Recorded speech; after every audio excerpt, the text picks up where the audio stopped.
Welcome to qnawire. All right, so we have a crate on a warehouse floor being acted on by a net horizontal force. So that is going to look a little something like this. Crates on the ground, we know its mass, and we know the magnitude of the force that is being applied. I'm going to call that F. So the mass of the crate is 32.5 kilograms, and then the force that is being applied is 14 newtons.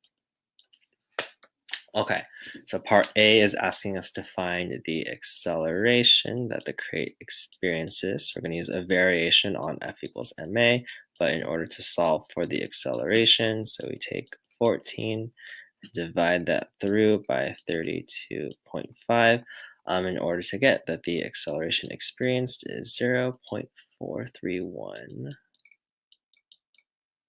meters per square second. In part B, they are asking us to find the displacement, how far the crate moves over after a time interval of 10 seconds, if that's how long this force was applied for. And so the obvious kinematics equation to use is the one with the square involved. And then one extra piece of information that's given to us is that the crate began from rest.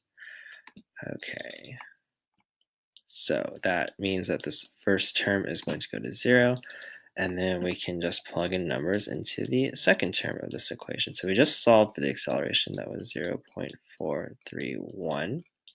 Keep the 1/2, and then the time interval is 10 seconds squared. Square is very important. Plug that into a calculator, and then we get that the displacement delta x is 21.5 meters. Good, good, good. Draw a big line over here. And then lastly, we'll cap things off with part C. We want to know what the final velocity of the crate was after all those accelerations. So I think it makes sense to use the equation involving the squares. So that's this one. And then again, knowing that V naught is equal to 0, we can put a big fat cross through that one.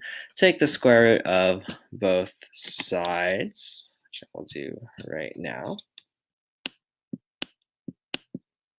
Oh, taking the square root of both sides. So we get a nice square roots on over here to a delta x. Plug in some numbers.